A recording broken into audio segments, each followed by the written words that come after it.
Okay, friends, we will attempt to continue, if we do in this series, EAA 81E, perhaps, unless we make it EAA 82, depends on how much I have time for today. And we continue our exploration of these matters, really pondering them. I think that's what the second ray does. It ponders what is said and offers us the chance to expand the ideas and bring in possibly more light through more connections. Every link produces a flash of light, if it's a real link, and that's what we're trying to do. So, until section E, or until we go going on 82, we will see. Okay, we've been speaking about money as concretized energy. We've been speaking of the necessity of law, affinity, and concretized energy to create money. This is mysterious in some respects. Usually it seems simply like a decision to produce a medium of exchange. But to accumulate money, I think these three are certainly needed. And there must be energy at the disposal of the one who uses money. In other words, the latent reservoir of energy must exist, otherwise the creative power of money would not exist. We're on Esoteric Astrology Adventure 81, Section E, page 246 in the Libra chapter. So we're talking about the creation of money. We're talking about the third aspect of divinity, over which Libra especially presides. And he talks about the mystery of money. It's not a straightforward thing at all. The creative process, as I said, is one of arranging and rearranging of movement, of activity, in order to create new combinations, and especially combinations which reflect intended combinations, plan and purpose-intended combinations, which are reflective of archetypes. The materialization of the pattern in heaven is what is required. And what we call money, however it is, in whatever forms it may present itself, has to do with this materialization of the divine intention. It is a symbolic incentive for the creative act. Of course, sometimes creativity, and really oftentimes, is pursued for its own sake, to answer an inner demand and a love of beauty, but in this world, which is also somewhat ruled by Caesar, and not yet fully by Christ, one has to meet the material needs. And money seems to be the way, however it is conceived, of meeting the material needs. We could say that energy will do it, and that we can enter into a barter system, and that the energy at the disposal of each human being can be directed as he wills, provided there is a return energy flow which allows him to sustain himself. Anyway, a mystery is connected here. And it is here, says the Tibetan, that many mystics and even world servers prove futile.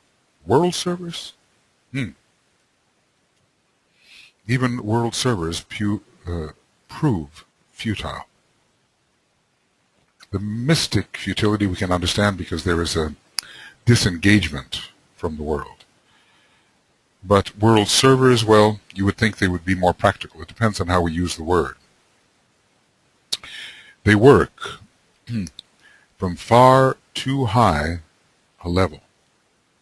And from the standpoint of spiritual incentive, maybe he's saying only spiritual incentive.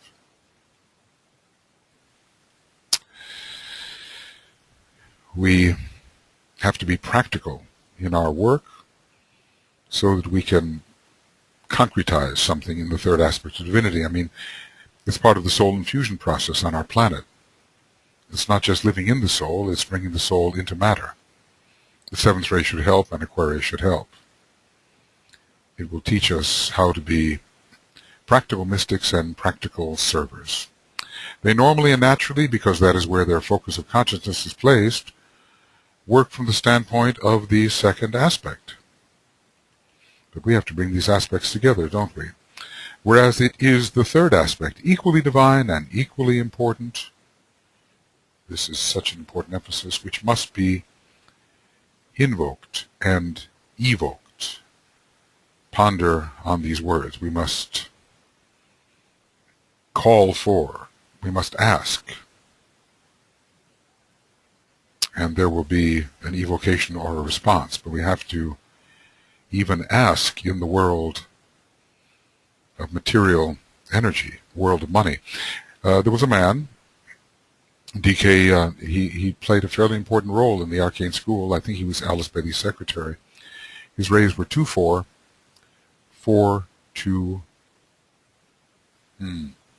3? I can't remember exactly. Or was it 7? Anyway, it was 2-4, 4-2, and then a 3 or a 7. And DK complimented him on his willingness to ask for money as needed, even though he had the typical second ray horror of doing so, of actually asking for the material needs.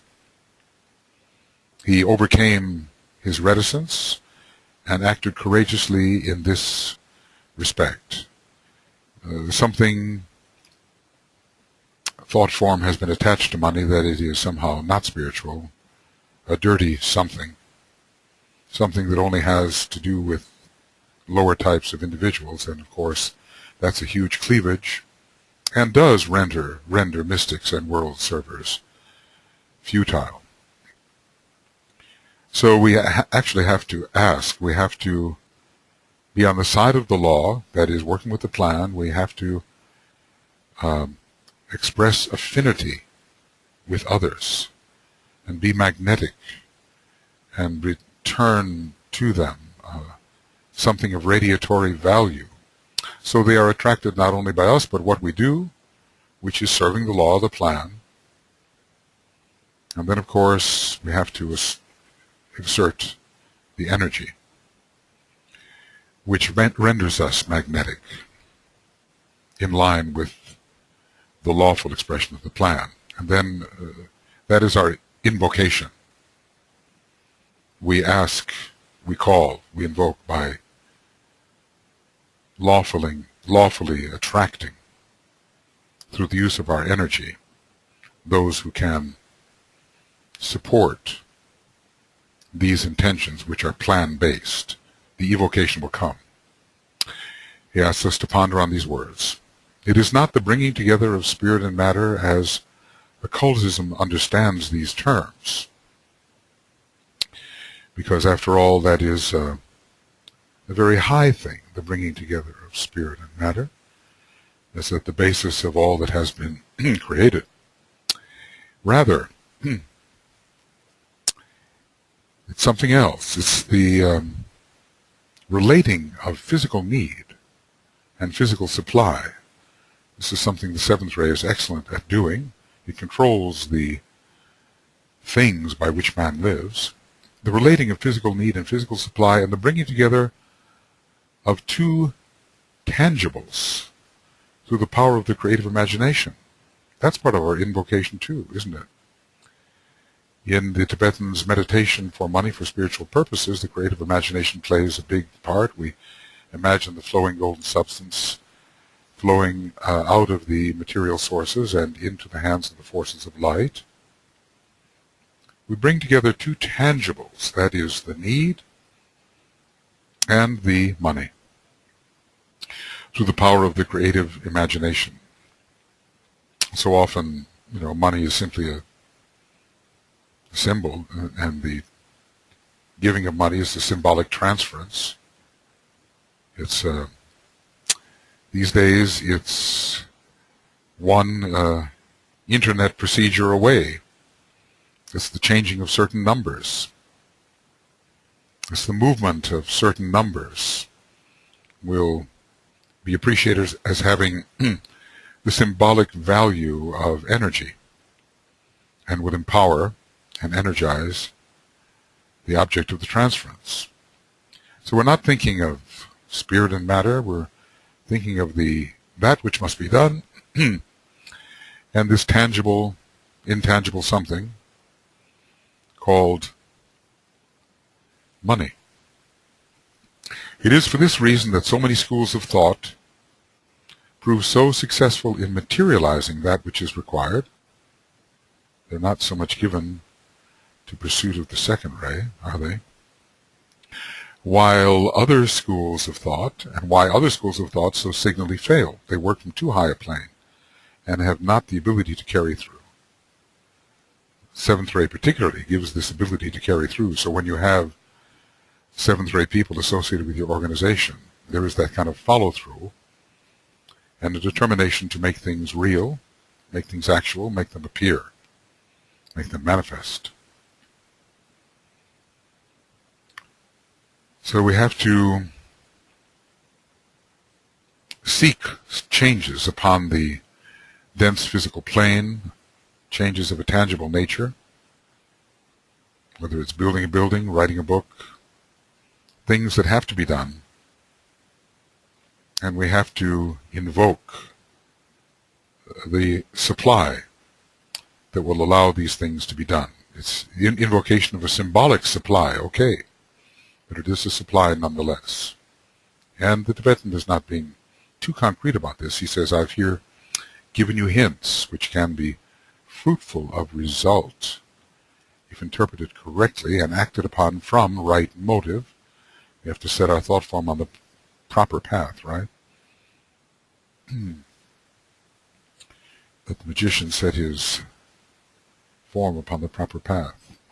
From right motive and in-group formation, not just as an individual, but to feed and supply that which will be of group good. Group invocation is probably even more impressive and useful than individual invocation. And with selfless purpose. These are the ways we have to act to attract money for hierarchical purposes. I think we have to be very persuasive, in a way, about why the ageless wisdom is so necessary in the world, and that is sometimes a hard case to make. We're talking about changes in human consciousness, which will lead to changes in the outer world, but people don't necessarily see the connection. They want to go with the changes in the outer world, without realizing that none of those changes will be true to plan unless they are backed by the proper kinds of consciousness. We, on the second ray, our second aspect groups, tend to work with consciousness. We need also to work with the will, the 1 and the 3, reflected in the 7.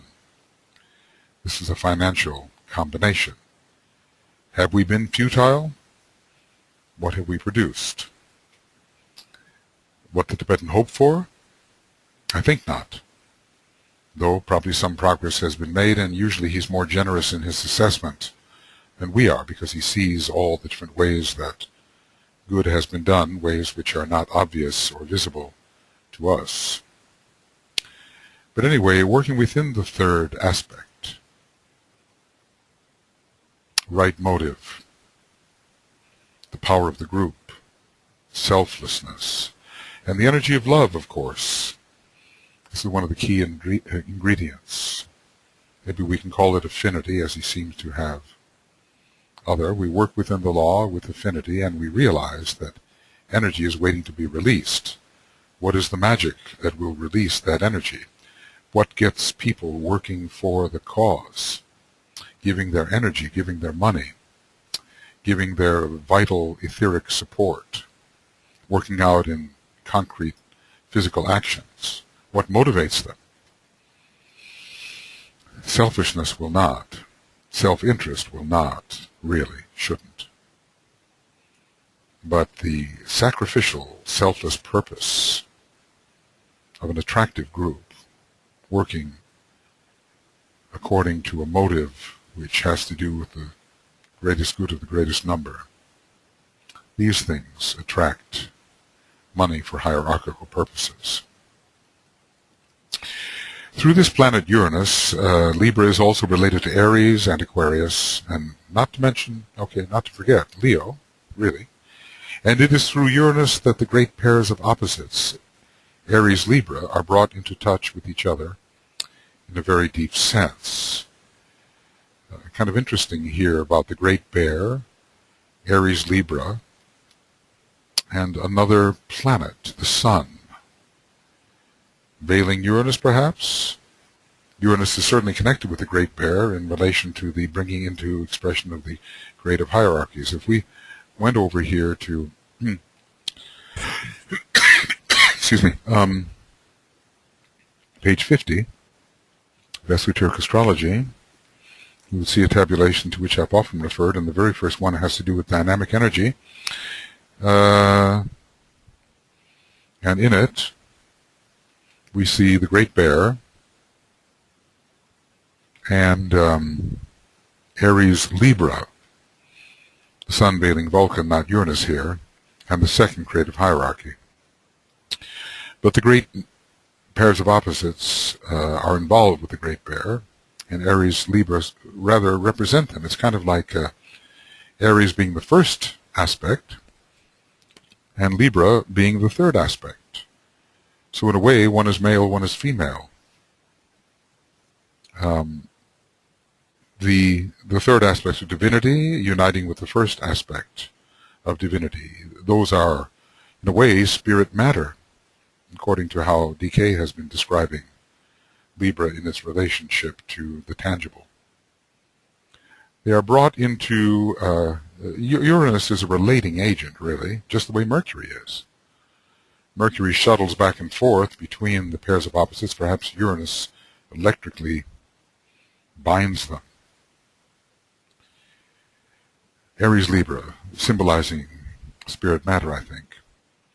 Through its activity, Uranus, that seventh ray relating agent, an intense interplay takes place, making for the attainment of equilibrium in Libra, of that which had its beginning in Aries. Well, you know, again, if we want to turn to page 329 or so here, we see how Aries begins. Aries, the light of, no, that's the, have to go a little farther.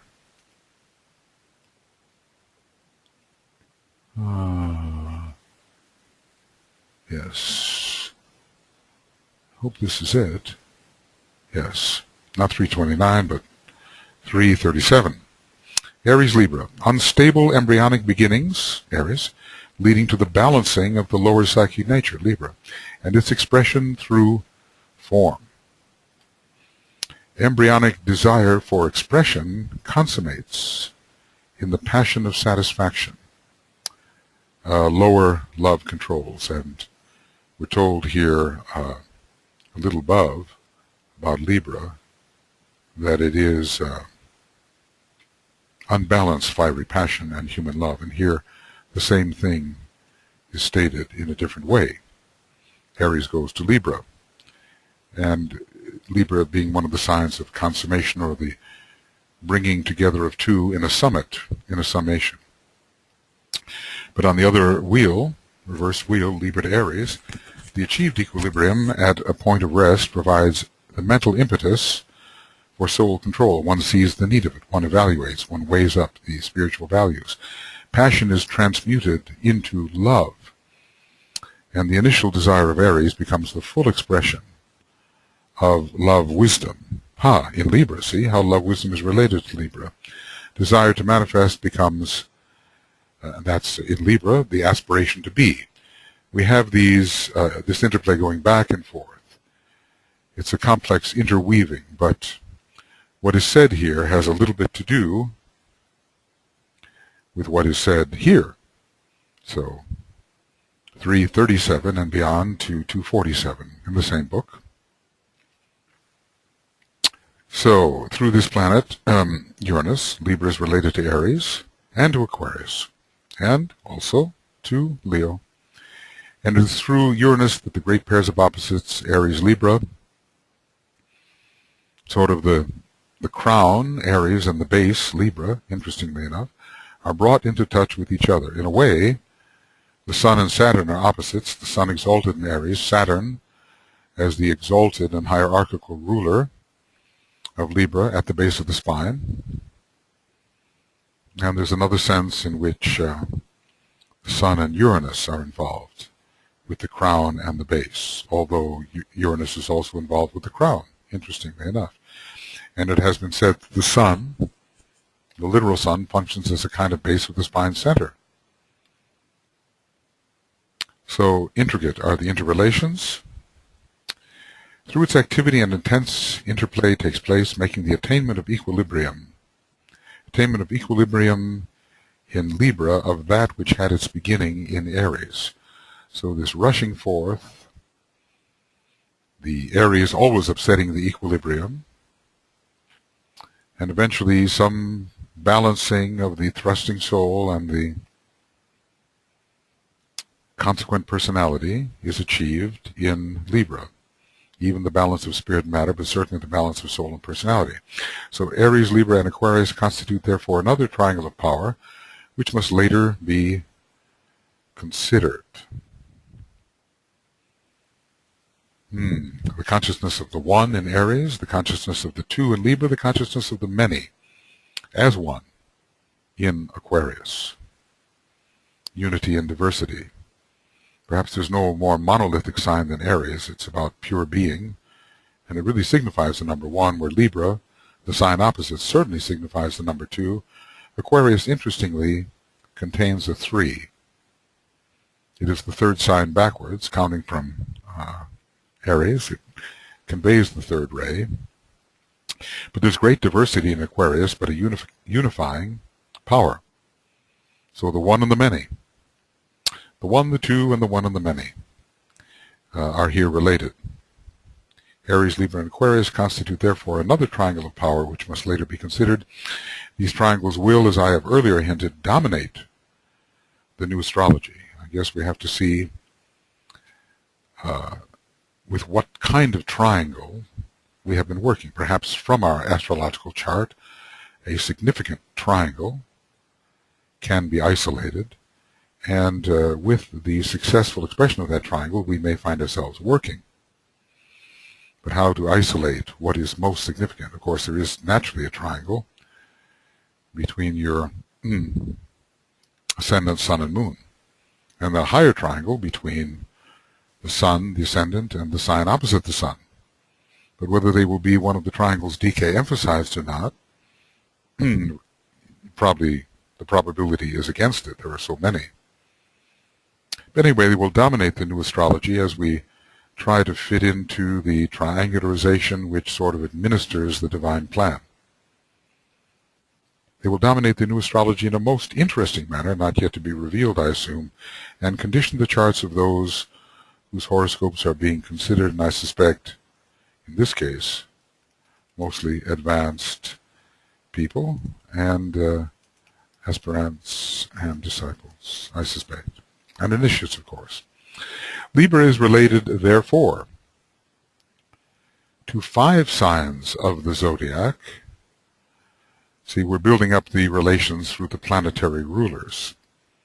And it seems that the signs themselves are brought in through the planetary rulers, but of course there are other relations through constellational rays. For instance, Libra is definitely related to Cancer and to Capricorn through the expression of the third ray. And Libra, let's see, is there anything else? No, that's the one. So that's through the constellational rays, and they're also through the planets, the rays coming through the planets. So here we have a story being told with the relations of Venus, Uranus, and Maybe Saturn too, I suppose. Capricorn is involved. Libra then is related to Aries through Uranus, giving us beginning. And Aries, the will to create, creation, and evolution, the will to evolve on the third ray. So this is beginnings and progressive beginnings, creatively pursued. Libra is related to Taurus through Venus. We have desire. Desire is the great incentive. If we have desire, we are prodded forward. It spurs us towards our objective, and progress is made. The rush, the onward rush of the bull of God, not always running into a wall, but sometimes making really real progress and having a momentum which is difficult to stop. Libra is related to Gemini. It is an air sign, but perhaps it's simply through Venus. Duality is found here. The condition of things which is subject to duality and the interplay between the pairs of opposites, whether they are horizontal or vertical. Gemini, duality, condition, conditioning, and interplay. 5 signs. Libra is not included here, of course. It's the sign that's related. Libra is related to Capricorn through Venus, and I suppose through Saturn. And the dualities are synthesized in initiation and achievement, which represents the coming together of the dualities into a summation on the summit, on the mountain of initiation, is achieved. Another air sign is here, of course, so Libra is related to the air sign, but through Uranus, Libra is related to Aquarius. Leo is not mentioned, of course. This is the veiled ruler, but Libra and Leo have some very significant relations in terms of the reversal of the wheel, we're told. Sun in Leo, Libra rising, or maybe Sun in Libra, Leo rising, but that's another story. Related to Aquarius, which, what? Has to do with the objective of the whole story, which is some sort of universalization, some kind of gathering of all variety into a unity. It includes all things, and once this is realized, the goal, or the objective of attainment in Capricorn is, of course, to serve and to dispense all accumulations on behalf of those who need to be nourished by the waters of life and any type of accumulation. So these are 5 signs of relation. They kind of show a progression in the realm of where desire leads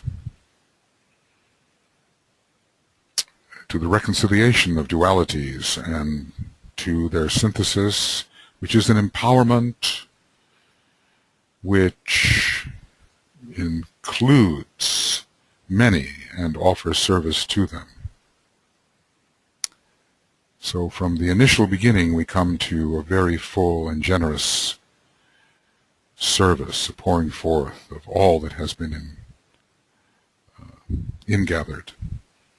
All that has been ingathered is now released, and not just for the one, but for the group, and eventually for the whole, for the all, from Aries to Aquarius. And Libra here is not mentioned, but of course it provides the means by which duality is reconciled, and a preliminary unification occurs on the way to initiatory synthesis and to full universalization, inclusion, with the great spiritual generosity that results from that type of identification leads to service. So this relation is established by 3 rulers, Venus, Uranus, and Saturn, respectively the orthodox, the esoteric, and hierarchical rulers, as well as the, I wonder if we should sometimes include the exalted ruler, or just the planet in exaltation. So into this 5-fold combination would be included as well Leo, and Scorpio. Leo with the veiled hierarchical ruler being Uranus, and Scorpio being the sign in which Uranus is exalted. Maybe Pisces. Well, this is a different track, but Pisces could be included as well because Venus is therein exalted. What would be the implications? Obviously, all of these 12 work together all the time, and they work together in smaller groups, in slightly larger groups, in various kinds of groups. It's probably a most fascinating interplay of how 12 work in different combinations of 2 and of 3 and of 4 and of 5 and so forth, until finally all 12 working together. So this is the relation, whatever the relation is said to mean here by DK, that is established by 3 rulers, Venus, Uranus, and Saturn. These 5, with Libra at the point of balance, although you can't really find a middlemost point in a 5, can you? Create one of the 6-pointed stars of evolution, one of them. One of the 6-pointed stars of evolution with presumably Libra being paired with Capricorn and Aquarius, with Aries, Taurus, and Gemini being a natural trio, and probably Leo, Capricorn, Aquarius, in all of which Saturn is prominent, interestingly, even in Aquarius, being the second trio. So one of the 6-pointed stars of evolution, and 6 is here a number of synthesis. It brings together 2 opposite triangles into an integrative relationship. We're sometimes told of how the sextile, which would be created by the 6-pointed star, grand sextile, is an integrative aspect, a harmonizing and integrative aspect. So it creates one of the 6-pointed stars of evolution, doesn't tell us what it will do, but I've made a little stab at that, and also bring into relation with them 3 planets which are peculiarly concerned with the expression of the Christ consciousness in the world. Why should that be? Venus we can understand. The Christ is a great representative of Venus in a way, and Venus stimulates the solar angels which embody the Christ aspect. And the soul of our planet is nourished by Venus. Saturn, of course, fulfills the law and brings the third aspect of divinity through right fulfillment of the law towards the second. The law of karma has in mind the expression, the balanced and harmonized expression of love, no matter how severe that law may express itself. What about Uranus? How does Uranus bring forth the expression of the Christ consciousness? Well, it brings forth the expression of archetypal relations, and it transforms lower conditions into the pattern which is in heaven, which the Christ is attempting to bring forward. It's somewhat related to the Father aspect in a way, and Venus to the Son aspect, and Saturn to the Holy Spirit aspect, uniting these 3. The Father in heaven, and the soul on its own plane, and the world of matter form. And the Christ must represent, through matter, the will of the Father. Well, that's some ideas. Maybe the Tibetan discusses it. These 3 planets are, through the rays of which they are the medium, all to be found upon the first major line of force. How interesting in relation to this apparently soft and harmonizing and attractive sign, Libra. Well, only when interpreted only in terms of Venus. But in their soul nature, Venus, Uranus, and Saturn are found respectively upon the 5th, the 7th, and the 3rd rays, the line of will and power and of purpose and of vision goal, to which the vision goal, let's see, the vision of destiny. And the first aspect is that which leads ever onward, progressively, in a straight line, towards the consummation of destiny.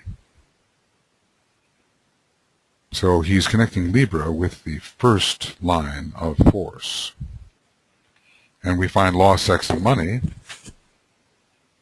I guess, in a way related to this hard line, although Venus, as the planet of affinity, is bringing forward its second ray aspect more in the sex position. As for Uranus in relation to money, the third aspect will do, the third ray will do, and the seventh ray will certainly do. As for Saturn in relation to law, it has a first ray component, and its third ray is allied. I sometimes think of the work of the Supreme Court that uses the third ray, the reasoning power, the large historical point of view, to determine what is lawful under the first ray and what is not, the combination of the third and the first ray. But let's see what he says, because he seems to, well, he does accord in this manner. Uranus, seventh ray of ceremonial magic in its soul expression. God the Father, the heavenly one, Uranus, who is even the father of Saturn.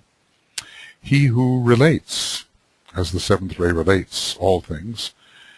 Seventh ray is the ray that brings things into relation, but the second ray does too in a different way. The source of duality, there is kind of a cleavage in the symbol of Uranus. The one as the source of the two, and he who perceives the end from the beginning. Why? Because Uranus rules the archetype, and the archetype will be the end. It is at the beginning, and it affects all of the configurations in the mosaic particulate world to configure themselves according to the archetype, which will be the end, which was at the beginning. Spiritual consciousness, often even divine consciousness. What does it allow here? Intuition to inspiration. We recall when we were dealing with intuition and inspiration, if we want to call illumination intuition, or intuition resulting in illumination, we had a relationship between Scorpio and Sagittarius. Sagittarius giving inspiration, and Scorpio giving illumination. But from another point of view, we can look at the relationship between the monadic plane and the Buddhic plane as planes of intuition, and the logoic plane, ruled by Uranus in a sense, as the plane of inspiration. It's the very highest on the cosmic physical plane, and the highest and lowest must relate and meet. In a way, Saturn rules the dense systemic physical plane, even as it rules the entire cosmic physical plane. But we have Uranus above, Saturn below, when we consider the systemic planes. How is Uranus the source of duality? It does split things in a way.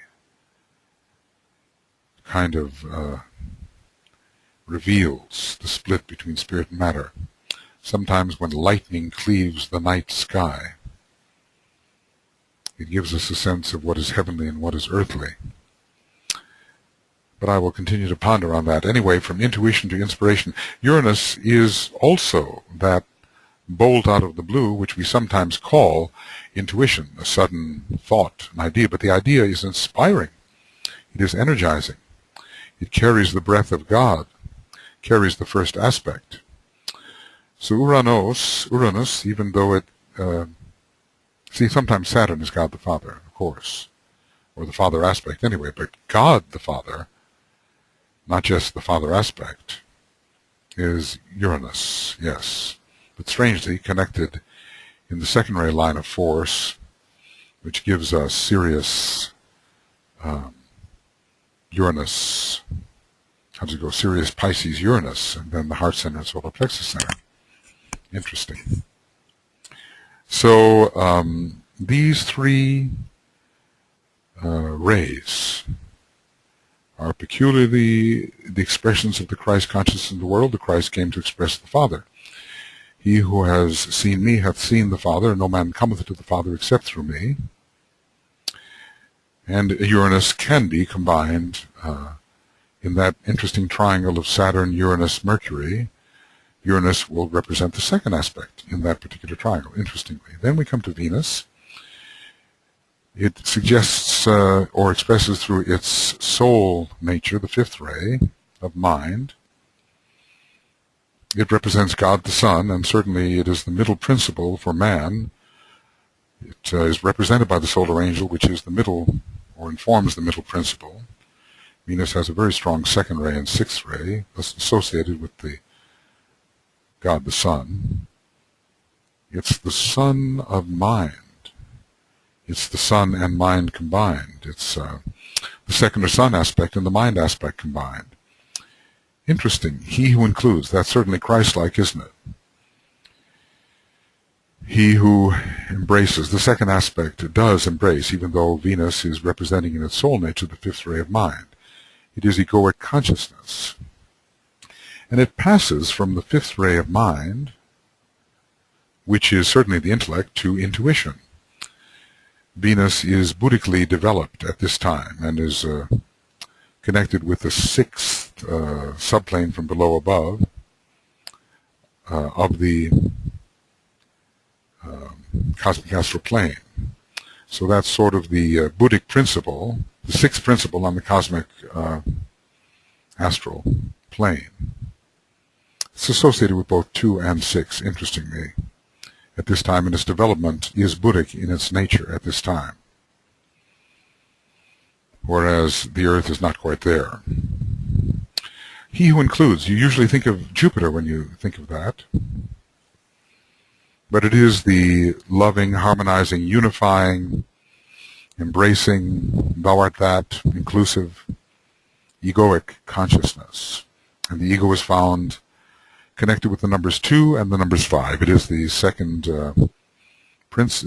periodical vehicle, the second of 3, but it's on the fifth plane of mind, and it moves from intellect to intuition. We are interested in Manas Buddhi. We are interested here in, I suppose, Buddhi Atma, when we talk about intuition to inspiration. But when I think of the real source of inspiration, I do think of the logoic plane particularly, at least on our cosmic physical plane, that sea of fire. Then we come to Saturn. It especially expresses the third ray of intelligence. Maybe, certainly in its monadic nature. DK actually gives that around 420 or 421 of Esoteric Psychology 1. He tells us that the esoteric ray, watch out there, when he says esoteric, he means monadic. The esoteric ray of Saturn is the third. And very possibly the soul ray may be that, or perhaps the first. There's a strong first ray with Saturn. So this is the third ray of intelligence, God the Holy Spirit, He who knows. Saturn represents the atmic plane, which is the plane of knowledge when looking at the cosmic physical plane. Plane of will is logoic, plane of love is monadic, plane of knowledge is Saturnian. The third, the atmic. It is mind, one of the 3 synthesizing planets which most represents mind, and it has a peculiar connection with humanity. And so does Venus, for that matter. Human consciousness, maybe that's the Saturn-Leo connection. Leo, the most human of the signs, Saturn representing human consciousness. Human consciousness is limited to the lower 18 subplanes, where Saturn rules particularly. Its number, in a way, being a 9. It's a 3 and a 9. It completes the group of planets which lies at the outer boundary of the conventional solar system. Its number is a 9 and a 3, and you look at the 18 lower subplanes, that sums to 9 as well. And these are the concrete subplanes, and Saturn has everything to do with concretion in the dense physical body of our planetary logos, not the dense physical body of our solar logos, which is 21 subplanes and includes the Sun of Mind and Venus. Uranus, in a way, is all of the cosmic ethers as they ascend even unto the logoic plane. There are 4 of them. Buddhi, Atma, Monad, and Logoic. Now, all of these are said to be particularly related to the expression of the Christ consciousness in the world. Maybe that word expression, because the will to express comes in on the seventh ray. So it's not maybe the Christ consciousness per se, but the expression of it through the lower worlds. It says, in the world. Now, what is the world? Is the world the lower 18 subplanes? Perhaps. It is for this basic reason, founded on the above triple relationship, that Libra is the point of balance in the zodiac. Even though it's not technically, as it would be in a zodiac of 11, exactly at the midway point. Still, it's a point of balance, suggesting that there are 6 before it itself and then 5. In most of the other constellations, at some stage or other, there comes a point of crisis, wherein the effect of the energy pouring through the sign via the ruling planets to man is at its highest point of effectiveness. Now, Libra is later associated with crisis. We have to just see whether he means to make that case at this point. This, in time, precipitates the crisis which is required to release the man from the planetary influences which condition his personality and bring him more definitely and consciously under the influence of the sign of the zodiac. This is interesting, a transition from planet to sign, even though the planet may be quite high.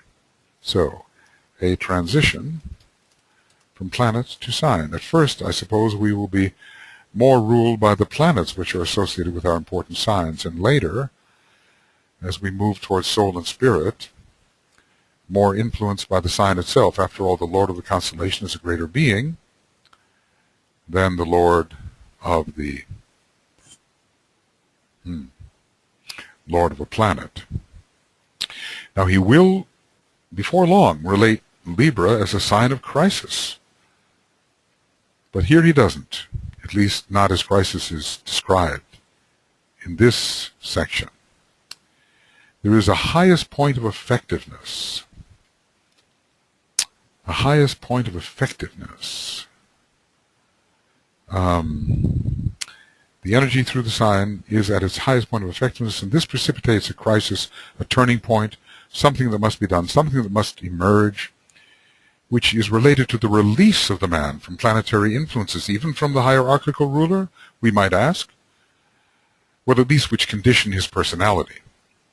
So I suppose the Orthodox ruler particularly conditions his personality and brings him more definitely at this point under the influence of the sign of the zodiac. We have to keenly discriminate here what it would be, to move from Mars to Aries per se. And certainly the sense of a larger purpose and plan and pattern would be given in Aries when compared to Mars. What about when moving from Venus to Taurus, let us say?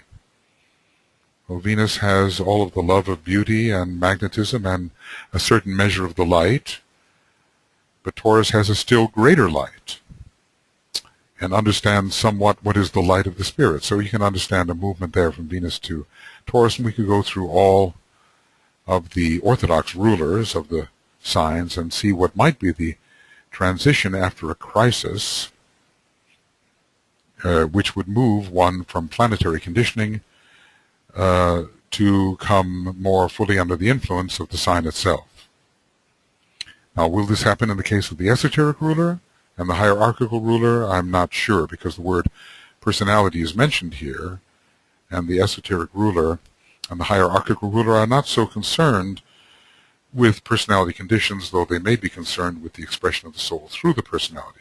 But anyway, at this point he says in Libra, there is no such point of crisis any more than in Aries, even though I gave kind of an Aries example. Interesting. that these signs of commencement of the two hemicycles are not signs of crisis in this sense, where there is an intense point of effectiveness and a crisis which precipitates a movement towards a greater reception by the sign than by the planet. There is only an interlude of balance. I guess these are the equinoxes, over which both Aries and Libra rule. These are interludes of balance, the two equinoxes, as a prelude to more effective and sensitive progress upon the path. You kind of wonder whether Aries also looks ahead before it plunges. Certainly Libra does, and evaluates. There is sometimes for Aries people a kind of hesitation before entering, and perhaps this is what's meant by this interlude of balance. Let us see here for a moment where we are. Well, we are making progress. We're almost there, wherever there is. It is the same in Aries. The same, okay.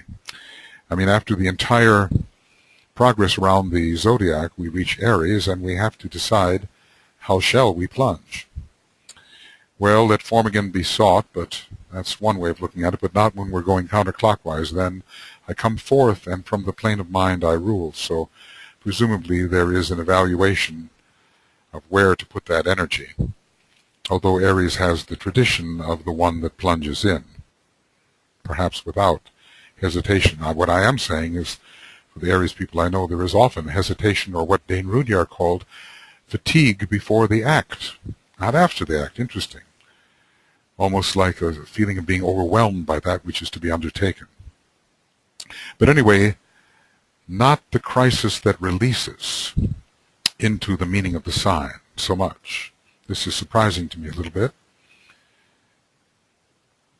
So this point of maximal planetary effectiveness precipitates a crisis which is required to release the man from planetary influences,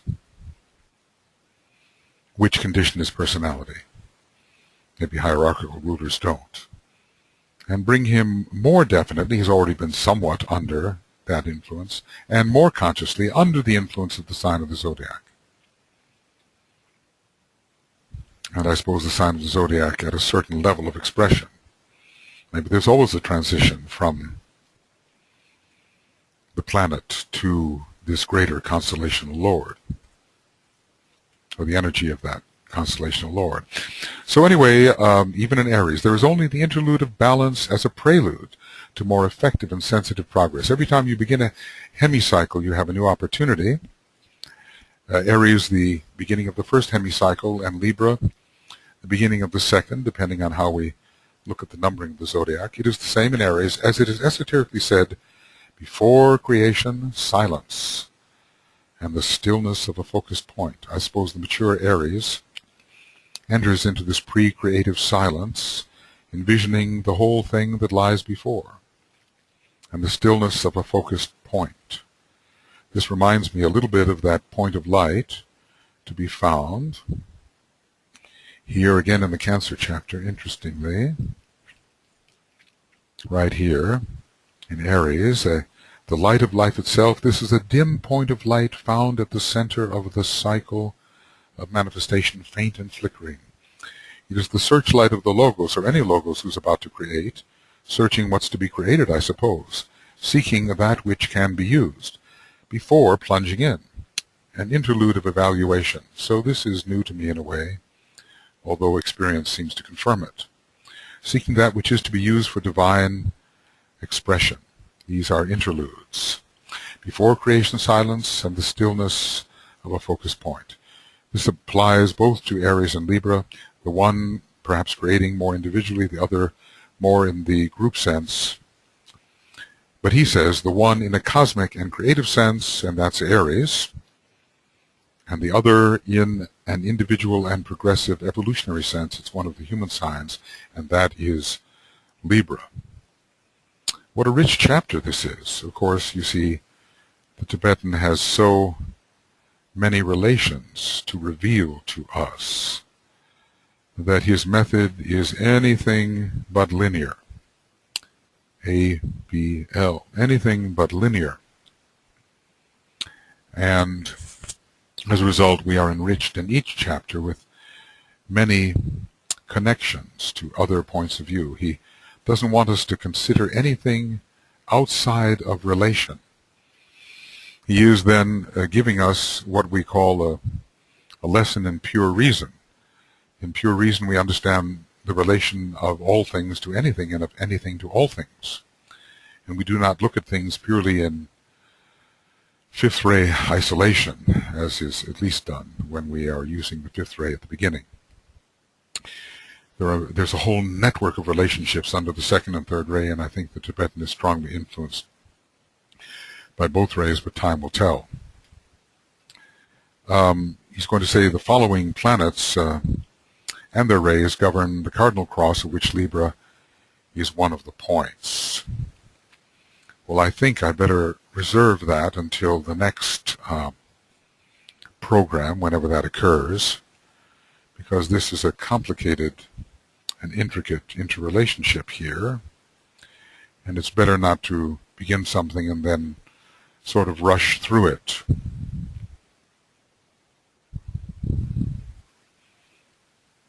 Yes, why later will Libra be considered a sign of crisis? Perhaps with Leo and, I don't know, maybe with Capricorn? We have to look for that. Maybe I can just look very quickly.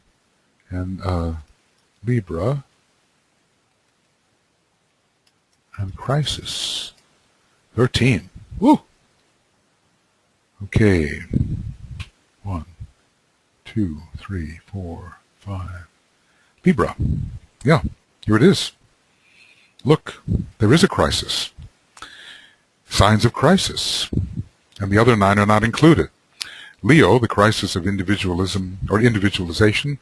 Libra, the crisis of balance. It's not quite the kind of crisis he was describing earlier, where all the planetary energies come together at maximum effectiveness and force a kind of reorientation towards the meaning of the astrological sign itself away from the planet. And also Capricorn, the crisis of initiation. So, yes, Libra, a sign of crisis, and yet not a sign of crisis. We have to understand this kind of interlude of evaluation, which is not forced, shall we say. Interestingly, Venus is said to rule the first decanate of Aries. Jupiter, yes, and Venus as well. So Venus is involved in both cases. But he's going to give a different decanate ruler, I think Jupiter as well. We'll have to look at why it is that Jupiter rules the first decanate of Libra when you would expect Venus to, and why Jupiter rules the first decanate of Aries when you would expect Mars to, and why Venus is found as a kind of decanate ruler even in that first Aries decanate. Well, we'll get on to these things. So, but in Libra, there is no such point of crisis.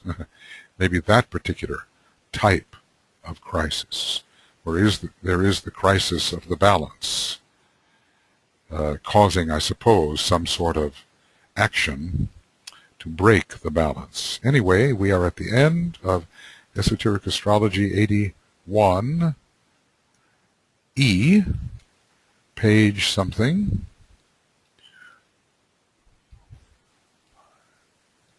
Hope I didn't skip it. Seems I did. So let's look back here at a foregoing page. Oh, goodness. I'm having my difficulty here. Page 247, is that it? Okay, let's call it 247. I don't see a 248. Yep. Aha, 248. There it is. All right, we're on page 248. And we will begin either with EAA 248, begin either with EAA 81F or with 82A. EAA beginning. Let's call it for the moment 81F, but I'm not sure whether that's going to be possible. All right, friends. we are at that point, and these long days of thinking of nothing but astrology, but in the last analysis, step by step, something is accomplished, even though the instrument trying to convey this gets a little weary. So, okay, we will move on when we can move on. And for the moment, ciao. Ciao.